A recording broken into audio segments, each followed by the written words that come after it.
Yo yo yo, what's up dancers? Welcome into Poppin' Talkin'. What's poppin'? Let's talkin'. With me Franz 207 and Eric Liman. and on the dance floor, Kayesi Huta Barat. Wow. Oh my god. Tetap ada gayanya ya. 5, 6, 7, 8. Oh. Dancer. Amazing. Amazing. Dance educator dan dancepreneur.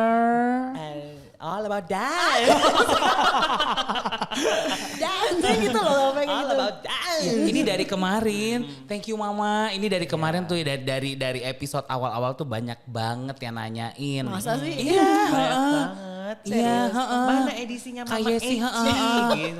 Mama Esi. Esi, ya ini hilang Esi. Mama Esi. Kena di A. Akhirnya ya, setelah 2 tahun kita buat janji, ya kan?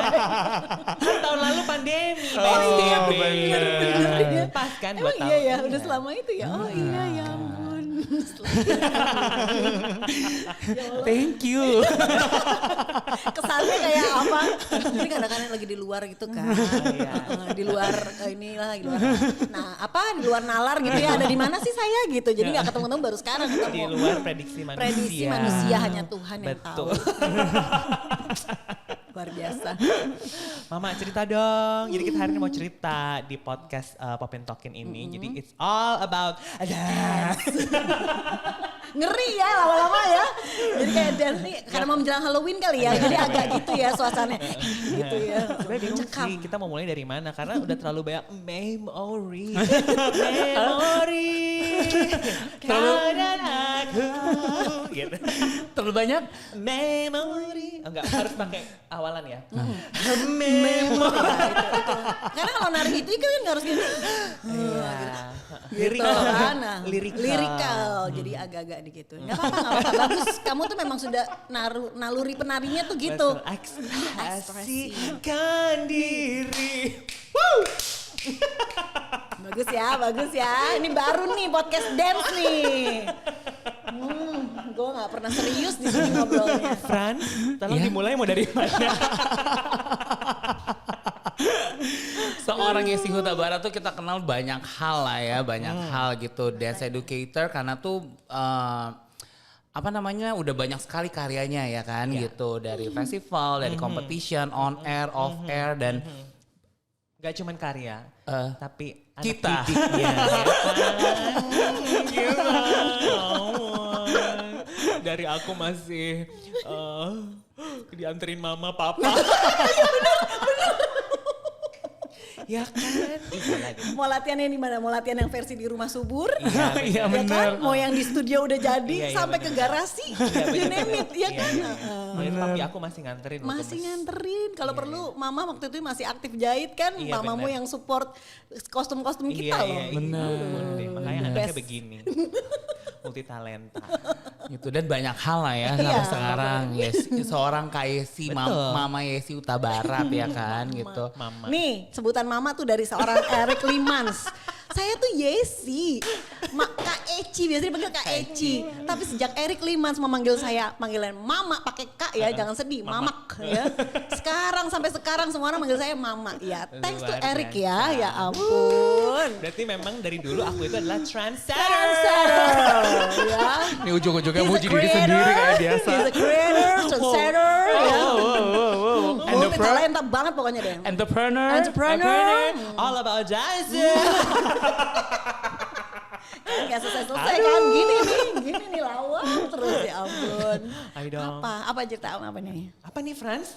Jernih awalnya kita sebenarnya udah tahu jernih awal ya kan gitu. Cuman di sini pastinya dancers tuh ingin kedengar langsung dari seorang Mama Yesi Huta Barat. Mancing dong, mancing. Jadi apa ya mancing? Iya. Ya, pokoknya pertama-tama thank you, anak-anakku sayang. Saya bangga sekali loh dengan mereka berdua ya gitu. Dan sekarang mereka sudah di eranya, bukan eranya sih ya, ini udah di masanya mereka sekarang tuh mereka udah benar-benar jadi seorang pemimpin, bukan lagi pemimpin untuk diri sendiri, tapi juga banyak teman-teman yang harus dia lead timnya. Dari yang mungkin 1-2 orang, tadinya cuma jadi guru nari, sekarang mereka sudah mempunyai kesempatan sama Tuhan nih dikasih paradigm gitu kan. Tunggu Mak. And they Aku cinta, semua cinta. Ya, jadul ya gue lagunya buatan Indonesia. Harus ada gitu, Iya, kayak iya, kayak Aku juga gak percaya. It's a process ya kan? Yeah. It's a process dan aku merasa sangat bersyukur bisa menjadi part daripada perjalanan mereka juga gitu. Dan sekarang aku ada di sini itu benar-benar sebuah kebanggaan dan mereka ternyata memberi kesempatan untuk saya sharing di sini dan aku dengan senang hati aku akan sharing memang apa yang benar-benar proses yang aku jalanin juga gitu. Makanya thank you guys dan thank you Paradigm sebelumnya ya udah ngundang emak-emak ini. Padahal masih banyak anak-anak muda yang mungkin lebih jauh, lebih lebih seru buat didengar gitu. Tapi ya oke, aku akan share yang apa adanya perjalanan karirku gitu kan. Pertama-tama adalah kalau dibilang journey narinya gimana, benar-benar passion nari aku itu bisa dibilang udah dari umur 2,5 tahun orang tua udah ngeliat nih ada passion nari, ya mulailah disalurkan dengan kegiatan-kegiatan nari zaman-zaman itu, yaitu balet, yaitu traditional dance, masih seputar dua itu, sampai akhirnya dimulailah masuk modern dance dan lain-lain itu dimulai SD sampai seterusnya. Jadi can you imagine saya dari 2,5 tahun dan sekarang umur saya nanti nih tahun ini 42 tahun dan saya nggak pernah sedikit pun meninggalkan kaki saya dari dunia tari. So dance is part of my life ya, bukan lagi bukan part yang dalam arti cuman sekian persen ya. Ini benar-benar almost all my life is about dance gitu. Dan yang bersyukurnya lagi adalah saya mempunyai keluarga, khususnya orang tua yang punya support 1000%. Bukan 100 ya, 1000. Kalau 1000 tuh tandanya 100 bagian dari 1000. Jadi segitulah besarnya support orang tua. Makanya ini juga mungkin bisa menjadi sebuah semangat buat orang tua yang mungkin punya anak-anak punya passion yang besar di dunia apapun, seni apapun, salah satunya nari. Kalau disupport dengan luar biasa, mudah-mudahan itu bisa menjadi sebuah jalan yang kita nggak pernah tahu gitu. Loh, Tuhan mau bawa kemana kan. Itu yang terjadi di saya. Jadi saya juga nggak nyangka ternyata sampai di umur segini, sampai di saat ini pun saya masih dikasih kesempatan untuk ada di dunia tari. Apakah di atas panggung? Enggak. Jujur untuk di atas panggung saya rindu, tapi memang semua ada masanya. Dan sekarang saya adalah di balik layar gitu. Dalam arti saya senang sekali dengan peran yang Tuhan izinkan di saya. Jadi saya sekarang lebih fokus untuk bisa membuat sesuatu yang tidak sayanya yang tampil, tapi lebih ke siapapun yang diizinkan lewat saya gitu. Saya hanya numpang lewat ya, gitu loh Dek. Nah jadi mulai SMP itu saya udah mulai dikasih kesempatan untuk ngajar gitu. Pertama saya di sekolah saya mungkin udah ngajak teman-teman kan gitu kan di sekolah dulu. Terus gitu saya dulu balet di Namarina gitu dan di situ saya dapat kesempatan berlatih sebagai seorang guru karena Namarina tuh punya program tersendiri untuk ngetrain calon-calon teacher.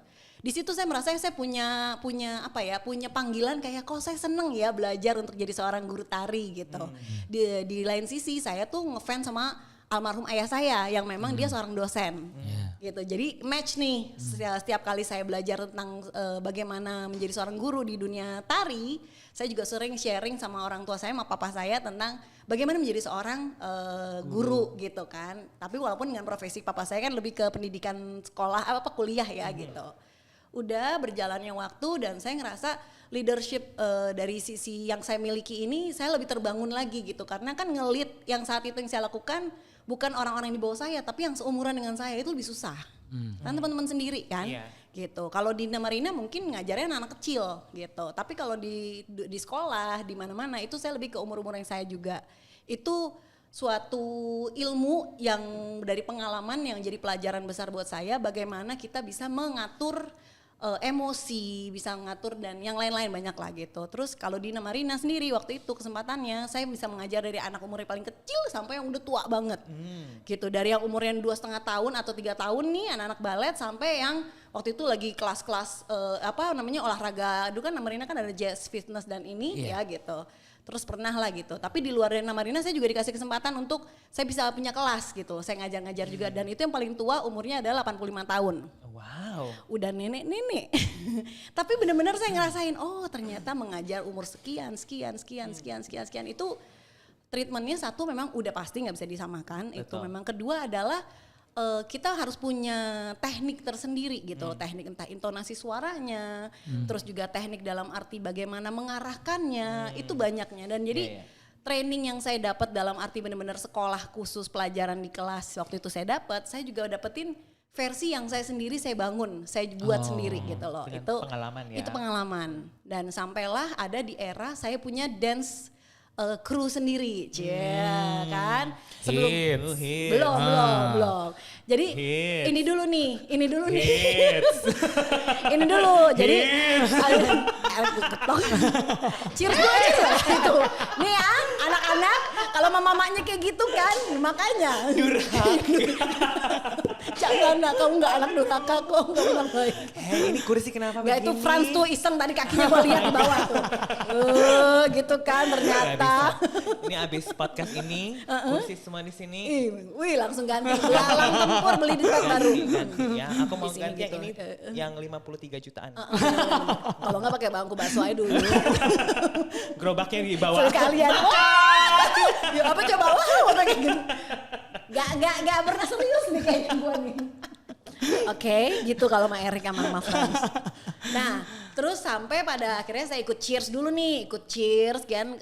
Cheersnya tuh klub Cheers sampai saya pernah jadi McDonald Cheerleaders Indonesia. Jadi McD baru ada nih, ada cheerleader saya tuh, saya salah satunya di karantina loh, gila loh. Di karantina ala militer, tuh almarhum guru saya, almarhum Adi Nasution, juara banget. Ilmu yang saya dapat bukan lagi, itu salah satu guru yang menurut saya memberikan saya banyak sekali Insight. sih?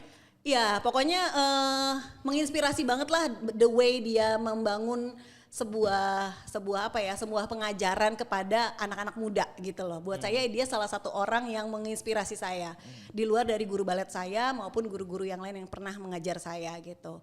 Terus dari situ dari cheerleader saya punya grup nari di situ juga, dan pada eranya saya jadi guru sekolah-sekolah, saya megang berapa belas sekolah di Jakarta.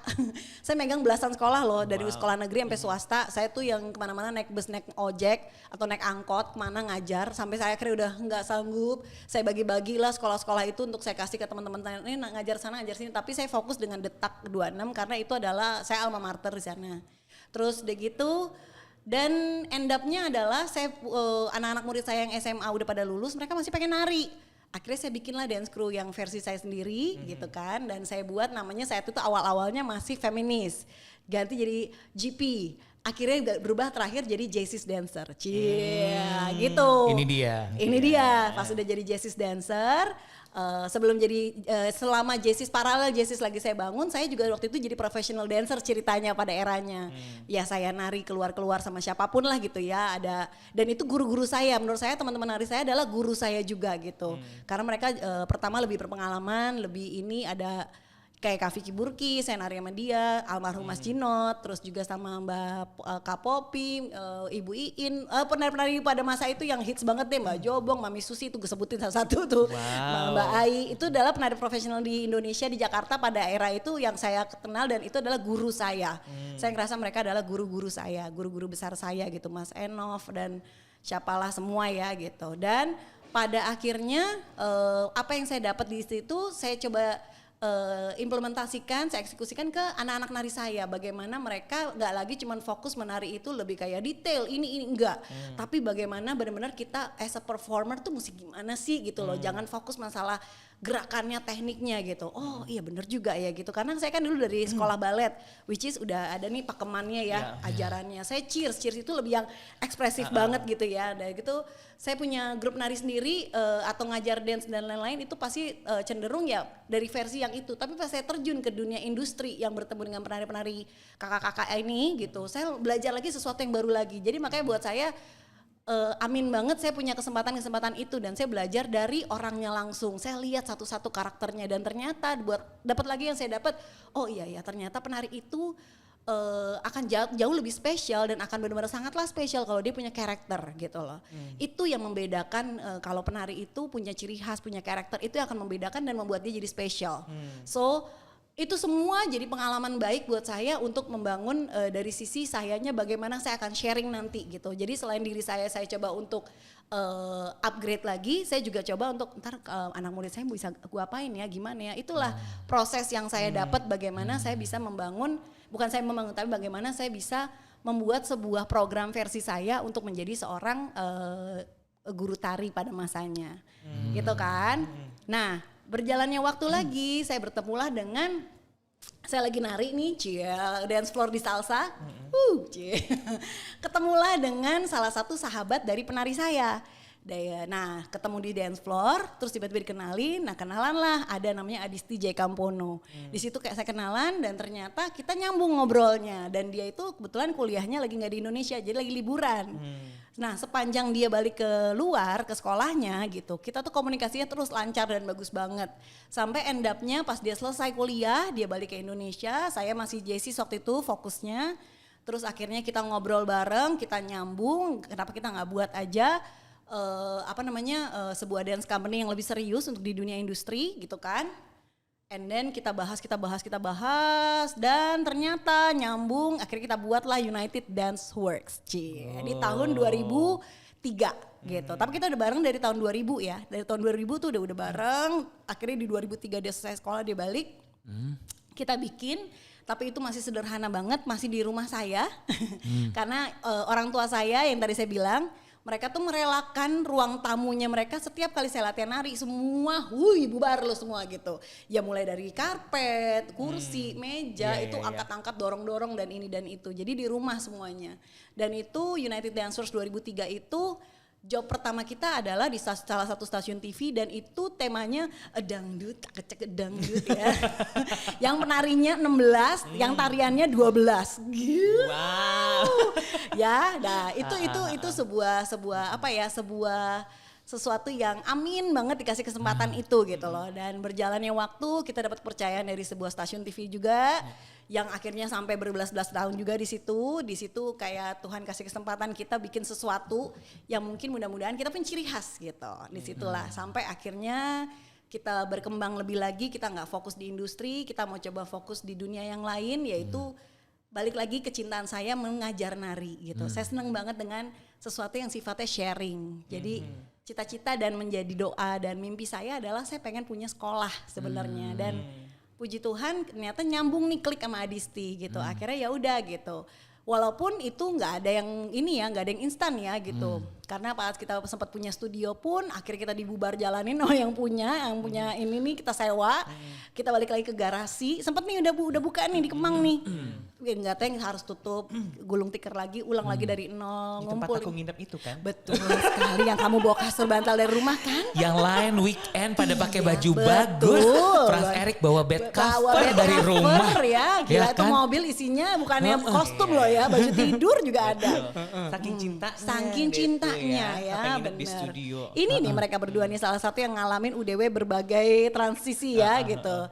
Nah disitulah ya begitu ya, namanya hidup ya, pasti nggak mungkin segitu-gitu aja. Tapi di situ ilmu, di situ pengalaman, di situ indahnya hidup gitu. Kita ngalamin hal-hal gitu. Jadi kita jadi banyak bersyukur. Dari abis di Kemang kita mesti ke garasi itu kita mesti struggling lagi, ngumpulin itu udah benar-benar, pokoknya kita kan 0 rupiah ya. Kita tuh semua tuh serba dari kreativitas, keringat dan ini tuh ngumpulin duit lagi sampai akhirnya bisa ada yang di Kemang yang akhirnya 10 tahun bisa ada di situ. Itu dia support dari suaminya Adisti juga. Punyalah studio tari dan adalah sekolah berjalan.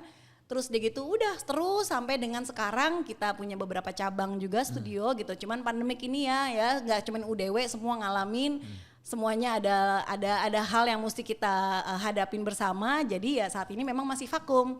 Tapi kalau nanti semoga dalam waktu dekat ini semuanya bisa balik normal. Baik seperti Paradigm nih udah buka nih gitu kan. Amin. Ya semoga UDW juga bisa segera buka lagi. Amin. Gitu. Itu dari sisi journey saya bagaimana perjalanan saya dari awalnya penari, punya ini, ada UDW gitu loh. Tapi kalau misalnya journey dalam arti yang benar-benar dari diri saya adalah bagaimana saya merasa bahwa tari itu adalah tadi saya bilang sama kalian, ini seperti sebuah pelayanan saya.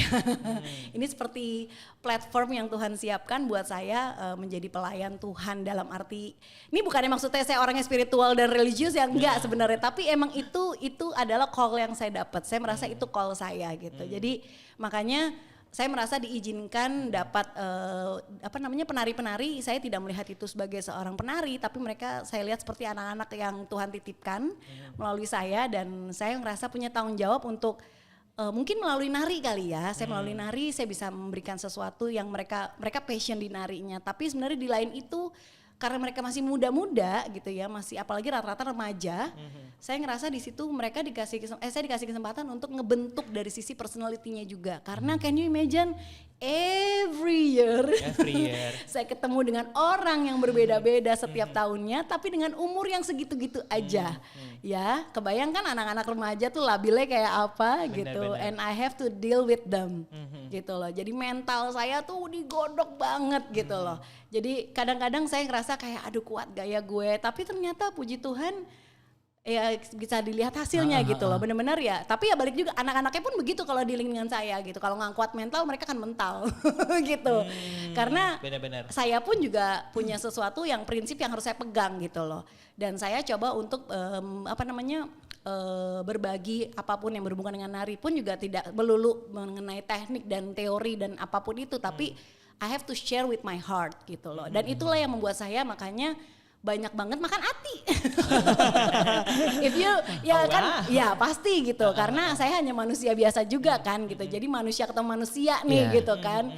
Kepribadiannya juga beda-beda, dan saya juga punya I have my own problem pastinya gitu kan. Hidup juga banyak yang ini, dan saya harus bertemu dengan mereka yang dengan berbagai masalah hidup masing-masing. Benar-benar. Gitu. Dan angkatan tiap UDW itu beda-beda semua background dancernya, dari yang mungkin stabil sampai anak-anaknya nggak stabil.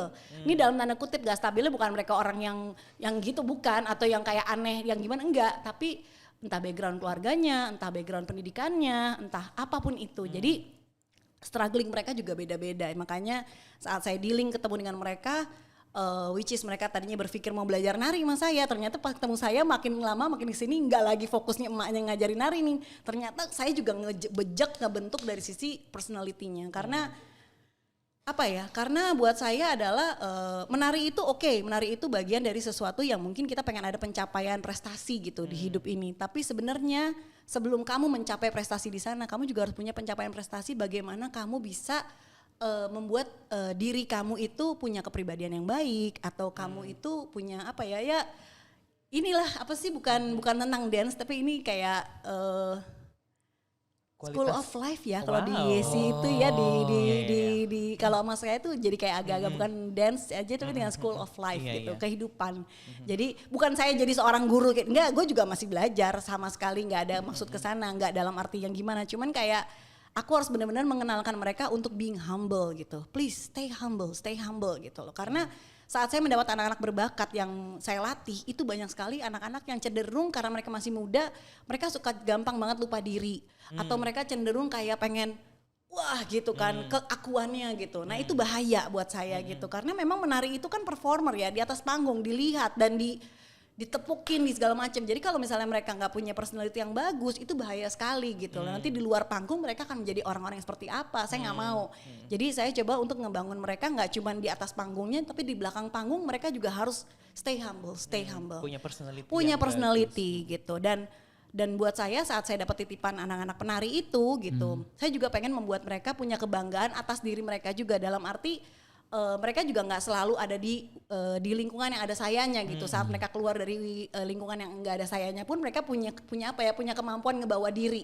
Jadi makanya sebisa mungkin di dalam itu, kalau mas saya tuh ibaratnya udah di kandang macan gitu. Jadi kalau udah keluar dari ini kayak mereka udah lebih siap lagi ngadepin dunia di luar, which is yang lebih gahar harusnya kan. Tapi mereka ngerasa di dalam aja emaknya udah galak banget nih gitu. Dari sisi kedisiplinan mungkin, terus bagaimana mereka bisa ngebawa diri gitu kan. Ngebawa diri dalam arti kayak inget loh nama baikmu, United Dancers kah, apakah gitu kan. Jadi kalau yang udah pernah kena tangannya Mama YESI Huta Barat, harusnya jadi anak-anak yang lebih bisa mempertanggungjawabkan sikap, harusnya. Itu yang saya harapkan, dan mereka bisa bersinar benar-benar dalam arti in a good way ya. Bersinarnya bukan yang cuma dari sisi penampilan, tapi benar-benar ada isinya, ada kualitasnya gitu loh. Value-nya apa nih dari tiap anak ini. Itu yang saya rasa kalau bisa saya pengen buat hidup saya berdampak, bermanfaat buat siapapun anak-anak yang Tuhan titipkan gitu.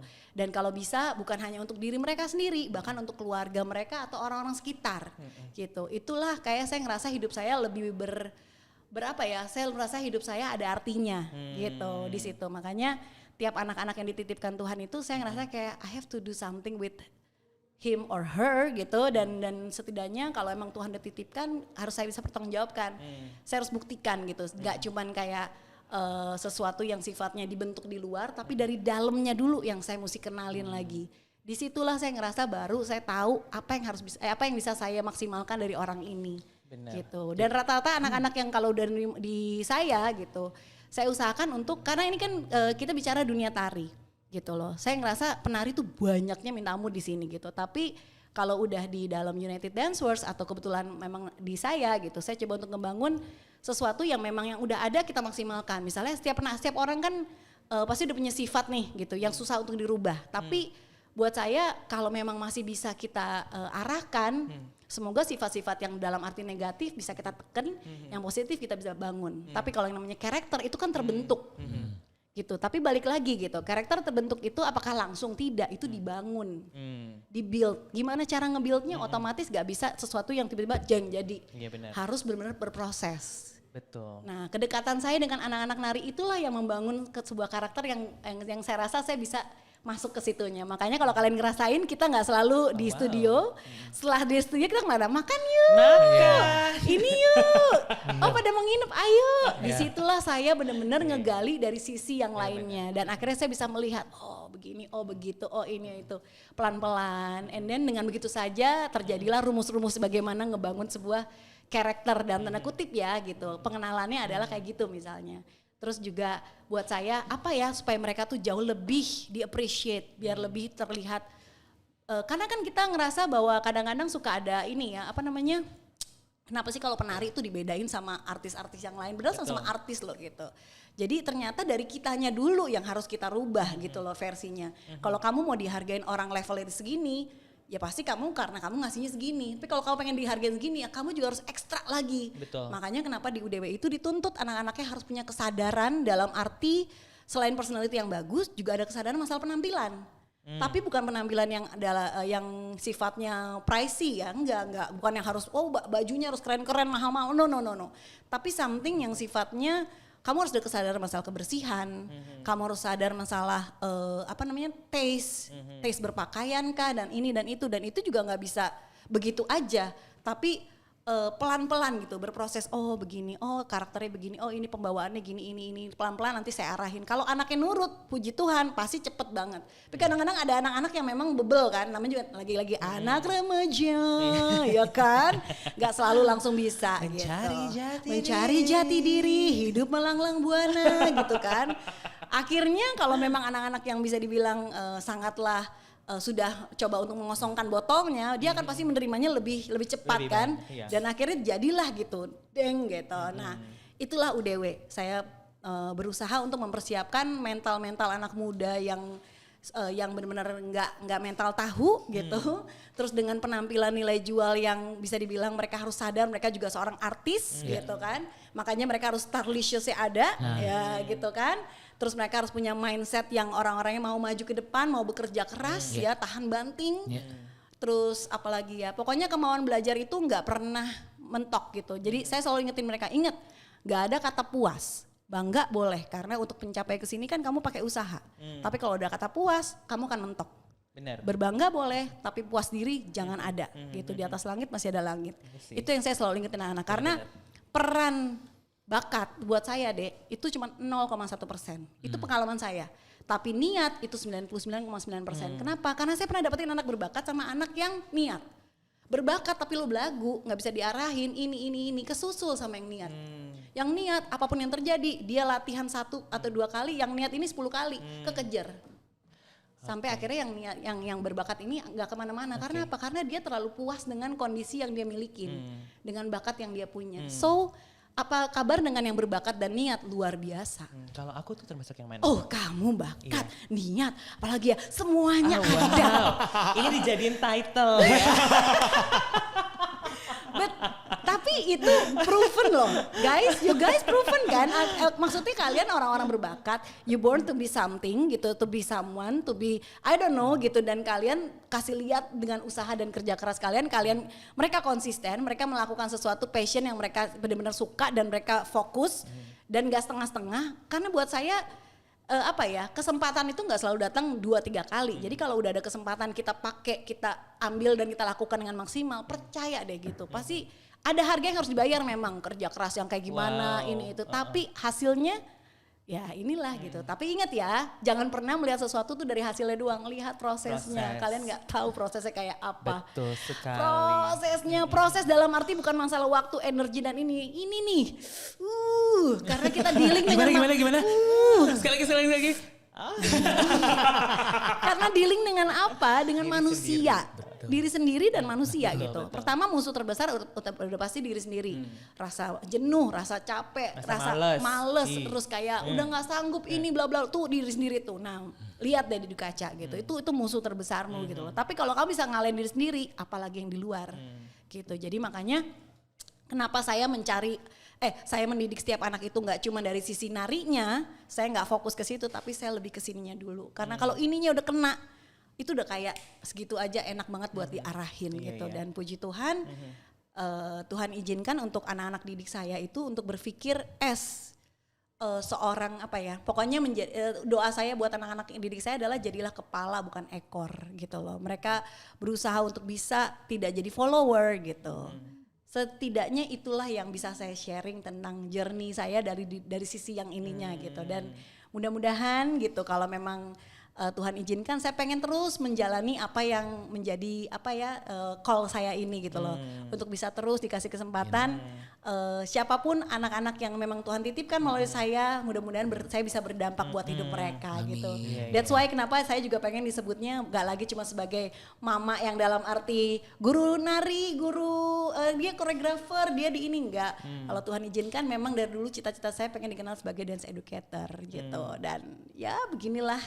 Educatornya seperti apa nggak ngerti, pemahaman masing-masing aja lah ya. Cuman kalau saya pengennya seperti itu. Tapi kan sekarang juga lagi ada program yang sama lembaga itu kan, Mama. Iya, nah ini aku sekalian sharing gitu. Jadi amin banget setelah sekian tahun dari sisi dari kita nih para penari dan ini semuanya kita pengen diapresiasi ya, pengen diakuin, pengen dikasih kesempatan gitu kan. Nah selama ini di Indonesia gitu kan pasti cenderung kalau namanya nari itu kemana sih arahnya profesi dan seperti apa sih gitu. Dan ternyata sekarang Indonesia pemerintah kita sudah mensupport para pecinta-pecinta tari, anak-anak nari yang sekolah yang apapun yang profesinya penari untuk bisa mendapatkan sertifikasi which is pengakuan dari pemerintah. Dengan cara seperti apa? Jadi ada lembaga yang dibuat oleh pemerintah, lebih tepatnya oleh Kemendikbud ya, Kemenristek ya, itu adalah namanya LSK, Lembaga Sertifikasi Kompetensi. Dan kita di sini adalah sebagai Tari Modern Indonesia, jadi LSK TMI. Nah, puji Tuhan di bulan September ya kemarin saya dapat kesempatan untuk bisa menjadi kandidat dari yang dipilih oleh lembaga tersebut, yaitu sebagai master penguji. Wow. Ya, tapi untuk dapat gelar master penguji ini ternyata nggak cuma ditunjuk, tapi kita harus melalui proses pelatihan dan ada ujiannya. Jadi bisa dibilang sebenarnya saya belum dapat nih kemarin-kemarin itu karena ternyata saya harus melewati beberapa program yang sifatnya ujian gitu. Bikin presentasi, bikin ini gitu. Nah, disitulah saya ikuti semua dan kemarin di LSK itu ternyata yang ikut kan LSK itu nggak cuma tari ya, ada broadcasting, ada yoga, ada ini, itu tuh semua disupport pemerintah nih ceritanya nih segala kegiatan ini. Nah, Tari Modern Indonesia ini baru ada tahun ini. Nah, dibikinlah pelatihan untuk mencari master pengujinya gitu. Dari sekian 60 sekian yang ikut LSK pelatihan untuk jadi master nih, jadi master penguji, puji Tuhan 6 orang lolos itu salah satunya saya dan teman-teman LSK Tari. Jadi gitu. Jadi LSK Tari Modern Indonesia Master Muji sekarang ada 3 dan kita kemarin ujian lulus 3-3-nya. Amin. Amin. Gitu. Nanti, nah berikutnya kita kemarin baru ngasih pelatihan untuk para calon pengujinya. Gitu. Jadi ada jenjangnya nih gitu. Nah, calon penguji-pengujinya kemarin kita udah dapet beberapa yang memang menurut kita bisa cocok untuk mendapatkan kesempatan ini, kita udah pilih, kita kasih pelatihan dan kemarin lulus juga gitu loh. Itu bukan lulus dalam arti yang kita lolosin ya. Emang bener-bener mereka pun juga melalui pelatihan yang gitu deh gitu dan puji Tuhan lulus semua. Nah, apa sih mereka ini gitu loh. Jadi rencananya itu adalah bahwa semua yang selama ini bisa dapat sertifikat nari karena ikut sanggar tari, ikut ini, barulah dapat sertifikat dari si sanggarnya. Sekarang enggak. Sekarang untuk dapat sertifikasi nari dari pemerintah, itu kamu enggak harus jadi anggota di sebuah sanggar tertentu. Mungkin kalau ikut di sebuah sanggar jadi nilai plusnya adalah artinya punya 2 sertifikat gitu kan. Tapi ini kamu walaupun kamu bukan dari sebuah sanggar, kamu mau ikut program ini biar dapat sertifikat, kamu bisa. Jadi LSK Tari Modern Indonesia ini sama pemerintah disupport, kamu tinggal daftar, ada websitenya, ya ada aplikasinya, ikut ujian nanti abis itu kalau memang kamu dianggap lulus dari ujian itu, kamu dapat sertifikat yang benar-benar under pemerintah Indonesia yaitu Kemendikbud gitu. Nah penguji-pengujinya itu sudah melalui program-program pelatihan itu gitu loh, makanya puji Tuhan mulai tahun ini semua profesi tari sudah bisa mendapatkan sertifikat yang benar-benar dapat pengakuan gitu loh. Dan itu punya standarisasinya juga bukan sesuatu yang level biasa, itu juga apa ya, levelnya tuh mesti bekerja keras lah ibaratnya. Jadi kalau cuma nari ece-ece buat dapat sertifikat gak bisa, harus punya benar-benar kemampuan belajar yang baik dan ini itu. Makanya amin banget tahun ini sudah ada, mungkin kalau mau ikut biar dapat sertifikat ya kan, mau bikin sekolah, mau ini segala macam itu udah ada sekarang. Aku mau ikutan. Boleh. Aku gitu. mau jadi penguji. Boleh. Cocok kamu cocok. Penguji nyali. Itu tapi benar Erik Frans bisa banget gitu. Nanti lah ya lihatin data programnya ya.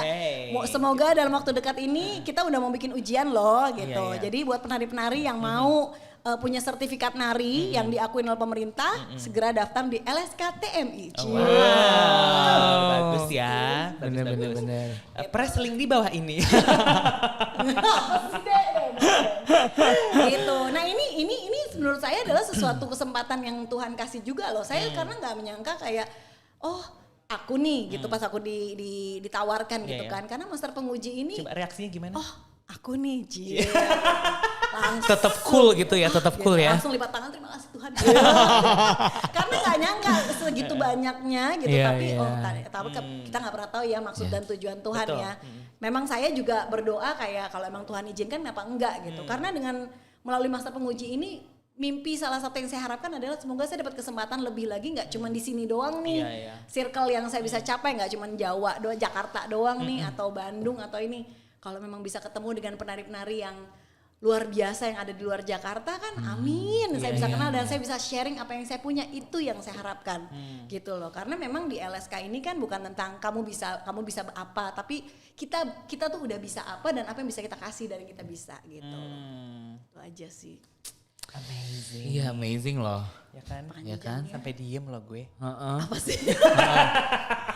But ya begitulah journey-nya gitu. Amin. Makanya kayak Frans, Erik gitu loh. Menurut saya nih ya gitu. Testimoni ya. Mereka pun bukan main-main loh. Mereka juga punya anak-anak didik yang sudah menjadi seseorang juga. Saya bisa lihat siapa aja orangnya. Disitulah ngerasa bahwa kayak beda ya saat kita meraih prestasi buat diri kita sendiri sama kita membuat prestasi untuk orang yang bisa jadi prestasi. Iya gak sih? And you feel it, right? Wow. Yes. Iya. Paradigm is also part of your journey loh. Untuk bisa, ya aku bisa lihat timnya kayak gimana. Tunggu. Wow. Pancing lagi kan, mulai stand up komedi lagi. Aku hanya menjalankan apa yang menjadi panggilan aku. Ih bagus banget ya. Jalankan, langsung dong lagunya. Itu call Ku aku. menangis, membayangkan. The next call adalah buka restoran kol goreng. Amin, gua aminin loh deh. Kamu sih call sih dia. Jangan. Iya kan lagi kan sih. Kolesterol. Oh jangan, Erik. Enggak itu bercanda. Kolagen. Betul. Ih, Frans Elit. Bagus ya, tektokannya bagus ya. Abis perawatan kolagen. Tektokannya bagus ya, natural. Ya sampai ke sini loh, sampai ke sini. Natural, iya emang dari dulu berminyak. Dulu nih ya kamar mandi di rumah saya nih penuh dengan cukuran keran. Ya karena anak-anak ini dulu kan rumahnya jauh, latihan pagi. Jadi mau nggak mau kadang-kadang mereka rela nginep di rumah mamanya supaya nggak telat. Cenderung telat nih kalau pulang ke rumah. Jadi Frans, Erik. Ngafalin gerakan abis ngafalin pulang gerakin. kuliah. Oh banget. Sampai jam 2 pagi. Nah, ya kan? tanya deh sama mereka gitu kan. Saya galak gak? Enggak galak. Cuma satu ya, siap-siap. Kursi bakso Melaya. Erik Apa sih? gosip hoax itu hoax. Aku tahu yang nonton siapa, Siti Nurhaliza. Gila sih itu ya. Enggak, jangan gosip. Seandainya dulu masih udah ada story ya, Ma. Itu kayaknya ini mentok ya satu hari ya gitu. Kalau perlu punya 2 akun ya. Tapi apa sih seru ya dulu Ya, seru kita lah, ya. seru banget, ya. seru banget. Angkatan kalian tuh show-nya seminggu berapa show tuh? Tiap hari. Tiap hari loh. Bener-bener belajar banget ya kan dari yang tadi Mama bilang. Jangan pernah ngerasa puas karena kalau orang ngerasa puas sudah akan mentok di situ Betul. aja. Dan itu tuh yang bener-bener kita lakuin pada saat itu ya kan. Pada saat setiap show walaupun dibilang orang bagus. Ya. Lo jangan pernah ngerasa itu paling bagus Ya, gitu kan. ya. Justru kita harus latihan supaya jadi lebih bagus lagi dari yang Amin. sebelumnya. Betul, ya kan? betul. Makanya kita latihan sampai jam 2 pagi ya kan. Itu gak sehat jangan. Nggak itu karena ada deadline. Betul deadline. Kan aku juga kuliah pada saat itu kita kuliah. Jadi nunggu mereka selesai Betul, kuliah kan. Ya salahkan tetap. kuliahnya lagi. Harusnya jamnya diatur dong kuliah. Mengejar passion. Kalau orang-orang ngelihat aku tuh sekarang tuh kok enak banget jadi Eric Clemens. Proses. Gimana? Proses. Lancip lo tadi loh gitu loh. Proses. Tapi emang Iya kan? begitu kan. Zaman dulu dengan zaman sekarang beda ya. Dulu tuh anak-anaknya masih mau disuruh begitu bertempurnya. Kita bukannya ngebedain mengkotak-kotakan seolah-olah anak dulu lebih ke Afghanistan. Enggak, emang beda aja gitu eranya. Kalau sekarang toh latihannya bisa by handphone, video ini itu dulu enggak segitu. Aku juga paling inget tau gak sih waktu dulu show ya. Waktu itu aku belum ada, waktu itu aku gak ada jadwal show pada saat itu di hari Minggu. Lagi la gitu standby di TV. Ini dia, hari ya. Minggu ya kan. Nungguin UDW show di TV jam 4 on air gitu. Terus udah di rumah me time mau nonton sambil nungguin. SMS pada situ ya? Iya, SMS atau BB? SMS, BB. BBM. Masuk ya kan lagi tenang-tenang makan hari Minggu gitu kan. Erik bisa nggak langsung ke ini gitu kan. Ini nggak bisa dateng gitu. Berapa tarian? 3. Dan kalau mama nggak ada kata tidak bisa ya. Ya kan langsung melesat 3 tarian dalam waktu 1 jam. Siapa dia? Eric Limas langsung high kick. Tapi itu amazing. Itulah profesional mereka ya. Dituntut profesional dalam arti beneran profesional. Masalah daya tangkap yang cepet, belum blockingnya, belum ininya, belum apa ya. Kadang-kadang ada yang couple itu juga sesuatu yang kita nggak lagi cuma ngafalin untuk diri sendiri, harus berdua, partnering dan ini dan itu dan mereka bisa. Gitu loh, dituntut harus bisa. Karena mama juga. Karena mama Betul. prinsipnya adalah bisa karena biasa, biasa karena dipaksa. Paksa supaya bisa, supaya jadi biasa. Jadi mereka terbiasa dipaksa sama mamanya. Bener. Bisa gitu, bisa. Ya. Aku mau ngomong dulu sama yang ini ya. Hey editor. Jadi jangan pernah bilang deadline itu nggak bisa. Ya bisa. Bisa karena biasa karena dipaksa. Ya. Supaya bisa, supaya jadi biasa. Aku mau podcast ini sore ini.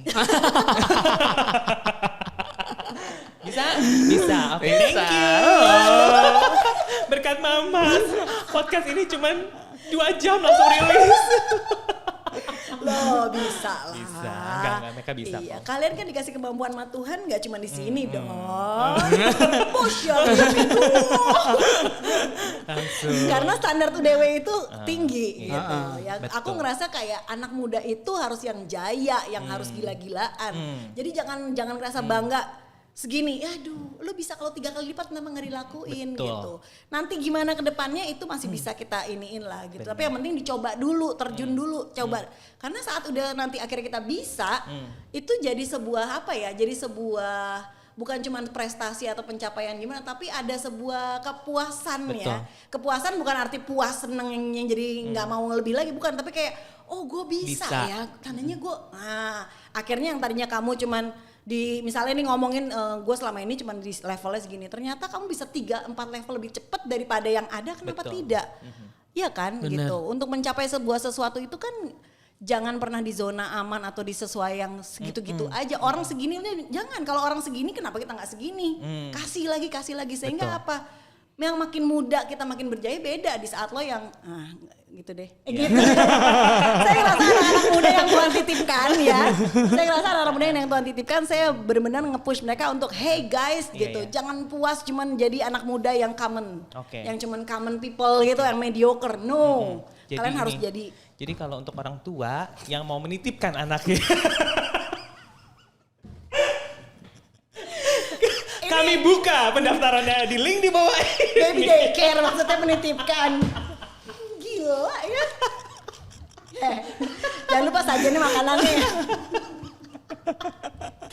Aduh, tapi bener deh, maksudnya kayak mau nangis nih. Saya ngelihat mental itu penting banget loh buat anak muda tuh. Jangan mental tahu, jangan puas diri, jangan ini gitu loh. Itu penting banget, makanya buat saya kalau saya dapat anak muda tuh zaman dulu tuh yang saya ini pertama kali adalah mental mereka nggak boleh mental tahu. Jadi banyak kok anak UDW yang waktu itu kalau setiap latihan gak usah diomongin siapa orangnya ya gitu. Lagi latihan gitu. Saya cuma duduk aja manis, soalnya saya duduk kan gini doang kan gitu. Tapi duduk aja mereka udah gitu-gitu kan gitu. Belum yang nangis ya. Ada lagi yang tiba-tiba ma izin minum. Iya gak tahu ya segitu takutnya mau minta izin minum air keran. Itu maaf ya aduh anakku. Itu padahal habis itu gini, yuk udah selesai dia. Udah toilet ya udah ma gitu. Oh ya udah yuk istirahat dulu deh 5 menit. Tadi gue minum air keran gitu. Itu dodol emang tuh anak satu. Gak usah disebut orangnya siapa ya. Ada pokoknya perempuan. Tapi bukannya maksudnya gimana, kadang-kadang saya tuh membuat mereka terbiasa untuk coba menahan, dalam arti apa ya, jangan badan itu tapi puji Tuhan saya nggak bikin anak-anak sakit, gak ada kan yang sakit saat itu, malah yang ada aku obatin gitu. Kita tuh dulu kebiasaan punya kotak obat, jam makan harus on time. Mama tuh orangnya on time, makan jam 12. Begitu nggak ada yang nggak boleh, jam makan masih main, enggak makan gitu, makanlah di jam-jamnya. Jadi kayak gitu-gitu saya ini. Tapi kalau masalah kayak minum apa segala macam, entah kenapa saya tuh terbiasa untuk gak mau anak-anak tuh cepet aus atau ini. Bertahan dulu gitu loh. Tapi akhirnya anak-anak tuh jadi apa ya? Jadi kuat-kuat aja gitu ya. Gak manja gitu, dikit minum gitu. Minum gitu kan. Belum lagi yang perempuan-perempuan zaman dulu. Pernah nih, ini pengalaman juga nih. Kasian deh makan aja militer sama mamanya. Jadi lagi jam istirahat jam 12 terus ngeliat jam. Aduh kita udah mesti jalan nih gini. Oke makan ya gitu. Maksudnya mie ayam nih waktu itu Nina ini masih di rumah saya nih di Subur. Mie ayamnya sampai udah gendut gitu ya. Udah gendut mie-nya udah gini. Terus gitu. Kita abis ini udah mesti siap-siap aja gini. Ma tapi belum makan. Oh ya udah makan dulu cepetan ya. 5 menit makannya. Tenenet. Itu gadis-gadis loh. Makannya 5 menit. Oh itu ini bener-bener yang langsung nari, cocok kan, keren. Minum dikit loh pada masa, tapi sebenarnya jangan sih, udah yang sekarang yang udah baik dijalankan aja, ikutin saya. Karena dulu mental anak UDW dan badannya kayak lebih tahan banting aja, gitu. Belum lagi penampilan kudu tetap hits kan, walaupun udah kuyuk, udah kayak apaan kucel. Orang pulang kuliah aja mau datang ke studio kita mau show, anak-anak nggak boleh berpakaian yang ngasal, nggak bisa. Nggak bisa. Karena moto kita adalah the world is our stage. The world artinya apa? Dimanapun, kapanpun, kita nggak pernah tahu ketemu siapa kan. Jadi prepare yourself selalu untuk menjaga penampilan. Gitu. Tuh dengerin. Bukan berarti kalau aku heboh jangan ini dong komplain ya. Karena ya bener gitu. Kamu mau diapresiasi orang ya as simple as orang pertama kali ngeliat apa sih, emang dia tahu lo tuh siapa, lo udah prestasinya enggak, tapi dari penampilan dulu kan, lihat dari jauh. Siapa nih gitu, dilihat dulu siapa nih gitu, baru abis itu kan akan lebih kenal lebih jauh. Tapi ya makanya kenapa harus ada sadar penampilan. Nah itulah penari-penari di UDW, orang-orangnya harus punya sadar penampilan. Balik lagi, bukan sesuatu yang pricey yang dipakai ya, enggak harus. Yang penting punya kesadaran bagaimana taste, ngebangun atasan bawahan sepatu ini itu dan harus bersih, dan ini perempuan juga harus sadar diri. Dan perhatikan menari, perhatikan jangan bau. Wow. Hey, Jengong bawah. teman-teman, jangan gini nih, karena kita kadang suka lupa ya, penampilan udah maksimal nih ya gitu. Pas deket, Oh iya. itu langsung gini kan ya. jatuh, ruh. Lagi gini terus. Runtuh sudah harga dirimu ya, wibawamu semua runtuh bubar. Jadi balik lagi Iya, kalau iya. misalnya lagi latihan khusus dancer cewek cowok bawalah ekstra baju. Ekstra Ya baju. supaya apa? Supaya itu aroma terapinya tetap baik. Gitu ya. Jangan sekali-kali kamu biarkan basket-basketmu mengering. Nih, langsung nih second position nih. Ya, jangan sampai kamu lagi menuju ke sana, semua pun arahnya ya terhipnotis dengan aroma terapi, ya sereh. Tadi tuh gue kena disereh. Ya Ya, ampun, iya, jadi itu juga penting gitu. Segitunya di UDW itu diperhatikan. Jadi anak-anak UDW itu udah biasa tuh mentalnya, emaknya bisa kayak gini tiba-tiba kayak siapa nih bau? Oh, wah. Dan tahu apa yang saya lakukan? Jangan sedih. Nih kayak gini nih. Langsung satu sini. Kok lu bau? Nah, bisa gitu mamanya, sedetail itu. Detail itu. Siapa yang pernah dapat? Ayo ngaku anak UDW.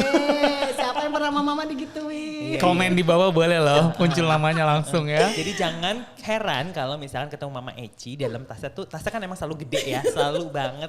Ada. Ya kan gede, dalamnya tuh ada baygon. Aduh. Kenapa gue jadi jatuhnya ini ya pembasmi ya?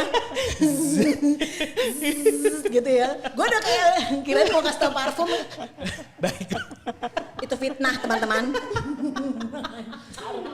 Kenapa gue jadi kayak pembasmi? Nyamuk enggak. Parfum aja. Jadi kadang-kadang saya pun harus mengorbankan parfum saya buat dipakein ke dancer-dancer. Iya, parfum segala merek Segala ya. merek, you name it. Ternyata. Mama Esi, Adalah- distributor. Bongkar terus ya, dibombardir loh gue. Distributor parfum. Tapi memang bener dong, itu yang namanya aroma badan Iya, tuh iya. ngaruh banget. Kadang-kadang kita pakai baju sesimpel apapun gitu ya, tapi kalau kita wangi itu meninggalkan kesan. Sama seperti menari, kamu tahu dalam membuat tarian, make sure menari itu jangan cuma ditepukin bisa Iya, selesai, tapi pastikan orang pulang tuh masih kebayang-bayang. Kebayang-bayang. Itulah menari yang sesungguhnya menurut saya. Tinggalkan kesan. Betul. Kesan awal, kesan akhir. Langsung masuk ke situ udah cukup, udah terlalu banyak. Rumus-rumus menari yang saya share di sini susah. Nih. Kalau mau belajar, ayo belajar langsung. Iya, betul. Seru sekali tepuk Iya, tangan. Satu hal lagi, sekarang saya lagi dikasih kesempatan sama Tuhan untuk bisa membuat sesuatu yang memang udah ada pada dasarnya, tapi saya bikin versi saya sendiri yaitu namanya dance therapy. Gitu. Dance Perpaduan antara dan aroma terapi.